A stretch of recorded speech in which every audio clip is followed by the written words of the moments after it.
उत्तर प्रदेश सरकार में ऊर्जा मंत्री ए.के. शर्मा ने बिजली विभाग के बड़े अफसरों को आज फिर सीधी चेतावनी दे डाली। मैंने भी 3 साल तक समझाया, अब समय निकल गया। अगर बिजली विभाग में अफसरों को लगता है मंत्री ट्रांसफर नहीं कर सकता, सस्पेंड नहीं कर सकता, तो समझ लीजिए अगर मैंने राम जी की तरह तीर छोड़ दिया तो दिल्ली तक, राष्ट्रपति भवन तक कोई बचाने वाला नहीं होगा। सोचिए, बिजली मंत्री को सार्वजनिक रूप से ये कहना पड़ रहा है, जबकि कल ही ऊर्जा मंत्री ने बैठक में इन सब की फटकार लगाई थी। बिजली विभाग के कई सीनियर अधिकारियों की बेशर्मी का ये हाल है कि बिजली मंत्री तक दुखी हैं, तो आम जनता का हाल तो जाने ही दीजिए। आप लोग, मैं तो जनता से सीधा कहता हूँ कि जहाँ कहीं भी हमारे कर्मचारी बदमाशी कर रहे हो, उनसे विनम्रता पूर्वक व्यवहार करिए, लेकिन साथ ही उसी विनम्रता के साथ हमारे ध्यान में ये बात अवश्य लाइए कि यहाँ आपका ये अधिकारी जो है गड़बड़ी कर रहा है। आप लोग हमारी आंख कान बंद करके, आप लोग हमारा कैमरा बंद करके, आप लोग हमारी दूरबीन बंद करके मित्रों काम करो। देखो, देखते देखते ये सब जो है व्यवस्था सही हो जाएगी। कुछ लोग जानबूझकर बदमाशी करते हैं, कुछ लोग इरादतन बदमाशी करते हैं, कुछ लोगों की आदतें पड़ी बनी हुई हैं बदमाशी करने की। उनको कल हमने थोड़ा कहा है और आज फिर इस मंच के मार्फत मैं दोहराना चाहूंगा कि अगर कोई व्यक्ति जानबूझ करके बदमाशी करता है, तो मैंने मथुरा में बात कही थी कि भगवान श्री कृष्ण ने कंस को भी, दुर्योधन को भी बार बार समझाया था, नहीं समझे लोग। उसके बाद जब नहीं समझते हैं तो सुदर्शन चक्र चलता ही है, तो हमने वो चलाना ही पड़ता है और वो चल पड़ा है, सुदर्शन चक्र चल पड़ा है। भगवान राम जब समुद्र के पास जाकर के लंका पार करने के लिए उनसे दुहाई कर रहे थे, उनकी परमिशन मांग रहे थे, तो कहा जाता है ना कि विनय न मानत जलद जड़ गए 3 दिन बीत, बोले राम सकोत्तम भय बिन होय न प्रीत। तो वही बात, भगवान राम 3 दिन प्रार्थना की, हम तो पूरा 3 साल प्रार्थना किए हैं। और अब जो है, अब प्रार्थना का समय निकल गया है।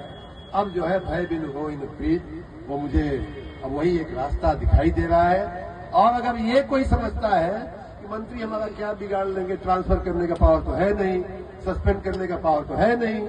देखिए, एक फिर रामायण में से ही हम आप कथा बता देते हैं बिजली विभाग के उन सभी लोगों को, और जो लोग भी उनके साथ उनको प्रेरित करने वाले लोग हैं, उनको एक और किस्सा में रामायण से ही बता देते।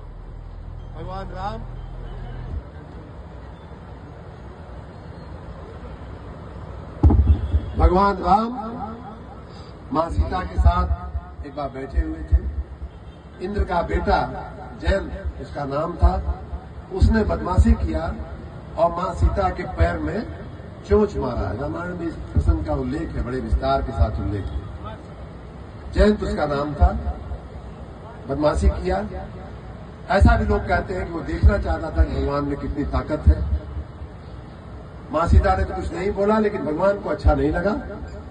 उन्होंने वहीं एक तिनका पड़ा हुआ था, दूब का तिनका पड़ा हुआ था, उन्होंने उसको उठा करके जयंत की तरफ फेंक दिया और उसके बाद वो तिनका भगवान राम का तीर बन करके जयंत का पीछा करने लगा।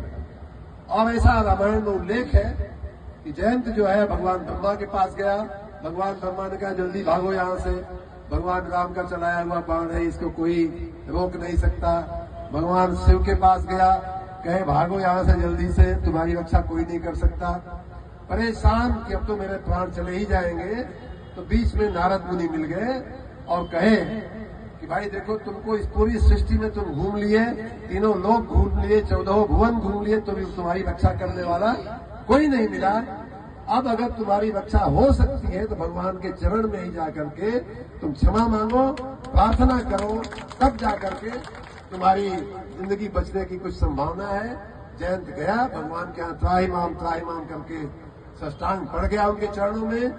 मां सीता को दया आ गई कि भगवान ये क्षमा कर दीजिए। और अब असली बात मैं कह रहा हूं कि तिनका जो होता है जब चल जाता है, तो भगवान राम ने कहा भाई माफ तो मैं कर दिया, लेकिन इस बाण का क्या करूं, बाण जो छूट गया है वो तो कहीं न कहीं कुछ न कुछ तो करेगा। तो जयंत की एक आंख निकाल ली गई थी। आप सभी लोग रामायण पढ़ने वाले, तो हम भी अगर तिनका छोड़ देंगे आपके पीछे, तो यहां से दिल्ली तक आप भागेंगे, राष्ट्रपति भवन तक भी भागेंगे, तो आपको कोई नहीं बचाएगा, कोई आपको खड़ा नहीं रखेगा, कोई आपको खड़ा नहीं रखेगा। अगर आपको लगता है कि आप किसी के संरक्षण में बिजली विभाग को और आम जनता को परेशान करके आप सुरक्षित रह सकते हैं, तो आपका बहुत बड़ा भ्रम है। हम जनता के लिए अपनी नौकरी छोड़ करके आए हैं और हम जनता के लिए हम कुछ भी करने के तैयार हैं, इसलिए किसी को शंका नहीं होनी चाहिए। तो बिजली की व्यवस्था मऊ जिले सहित पूरे प्रदेश में सही करने में लगे हुए हैं। और एक और बात कह दूं, ये देखिए माननीय सुधाकर भाई, पार्टी तो है उनकी, एक पार्टी तो है ही है, पार्टी है तो पार्टी के नाते कुछ न कुछ तो पार्टी वाले बोलते हैं। लेकिन मैं आपको ये बता दूं कि जब उनकी पार्टी का शासन था यहां 17 तक, तो 2012 से 17 तक 5 साल में जो सबसे ज्यादा बिजली की मांग थी 12,000 मेगावाट, 13,000 मेगावाट यही रहती थी। और ये सपा के खुद के दस्तावेज में से आप निकाल सकते हैं।